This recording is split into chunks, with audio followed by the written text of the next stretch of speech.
இலை ஆக்கங்கட்ட கூவை நான் தான் உங்கள் நெல்லை வேலை பேசுகிறேன் நண்பர்களே. இன்றைக்கி இந்த பதிவு யாருக்கு அப்படின்னு பார்க்குறதுக்கு முன்னாடி வீடியோ ஃபுல்லாக பாருங்கள், ஸ்கிப் பண்ணாமல் பாருங்கள். அப்போ தான் நான் பேசுகிறலாம் தெரியும். வாங்க வீடியோக்குள்ளே போகலாம். நண்பர்களே, இன்றைக்கி நாம் யாரை பற்றி பேச போகிறோம் அப்படின்னா, ஒரு சமீபத்தில் ஒரு பாடகர், ரேப் பாடகர்னு சொல்லி ஒருத்தர், அதாவது திருச்சூர் மாவட்டம், கேரளா திருச்சூர் மாவட்டத்தில் பிறந்த ஒருத்தர் ரேப் பாடகர் ஒருத்தர் தெரியும் இல்லையா? புதுசாக வந்த வேடன்கிற பாடகர் ஒரு பாட்டாலே டக்குன்னு ட்ரெண்டிங்காகி ஃபேமஸ் ஆனார் இன்ஸ்டாவில். காக்கி பூதங்கள் மனந்திரும்புன்னு ஒரு பாட்டு வந்துச்சு இல்லையா, ஒரு பாட்டினார். இப்போ அந்த ரேப் பாடகருக்கு ஒரு ஒரு ஒரு பயங்கரமான ஒரு பிரச்சனை ஒன்று வந்திருக்கு.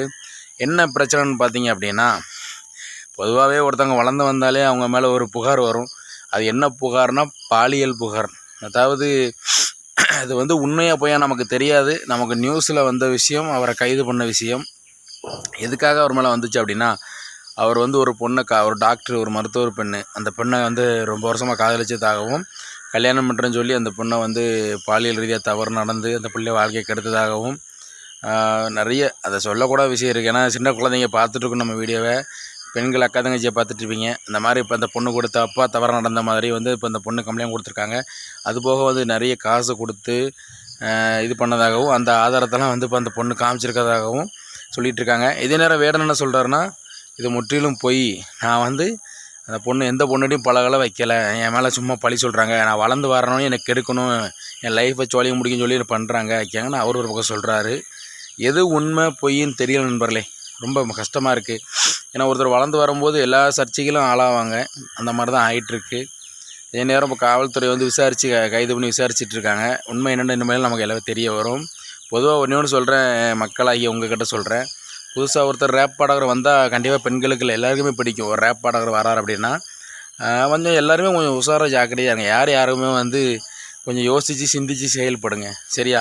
ஒரு காலேஜ் ஃபங்க்ஷன்லாம் ஒருத்தரை இன்வைட் பண்ணுறீங்க அப்படின்னா, எத்தனையோ சயின்டிஸ்ட் இருக்காங்க, எத்தனையோ இப்போ கவிதை பேச்சாளர் இருக்காங்க. அப்படி உள்ள ஆட்களை கூப்பிடுங்க, வைங்க. திறமையானவங்களை கூப்பிடுங்க, உங்கள் திறமை வளரும். ரேப் பாட்டு பண்ணாங்க அப்படிங்கிறதுக்காக கூப்பிட்டு ஒருத்தர் இதுமாதிரி பண்ணி யாரையும், நான் இவரை இப்போ பேசல, பொதுவாக சொல்கிறேன், யாரையும் கூப்பிடாதீங்க, வைக்காதீங்க. யார் கோமாளித்தனமாக கிறுக்குத்தனமாக பண்ணுறாங்களோ அவங்களெலாம் கூப்பிட்டு சும்மா தேவைலாம் பண்ணிட்டு வச்சுட்டு இருக்காதிங்க. திறமை உள்ளவங்க, அறிவாளிகளை கூப்பிட்டு, சயின்டிஸ்ட்டை கூப்பிட்டு, இஸ்ரோ சயின்டிஸ்ட் அந்த மாதிரிலாம் கூப்பிட்டு அவங்கள வச்சு ஒரு மக்களுக்கு ஒரு விழிப்புணர்வு வர்ற மாதிரி, காலேஜ் பசங்களுக்கு ஒரு எஜுகேஷனாக இருக்க மாதிரி உள்ள ஆட்களை கூப்பிட்டு பண்ணுங்க அப்படின்னு சொல்கிறேன்.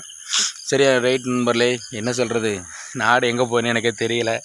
யார் வந்தாலும் கடைசியில் ஆப்பை வச்சு உள்ளே உட்கார வச்சுருது. ஐயா என்னம்மா நீங்கள் இப்படி பண்ணுறீங்களாம்மா அப்படிங்கிற மாதிரி தான் இருக்குது. என்ன சொல்கிறது? ரைட் நண்பர்களே, பார்ப்போம். அது யாரும் தலையெழுத்து, யாரும் மாற்ற முடியாது. கடவுள் எழுதுனது தான்.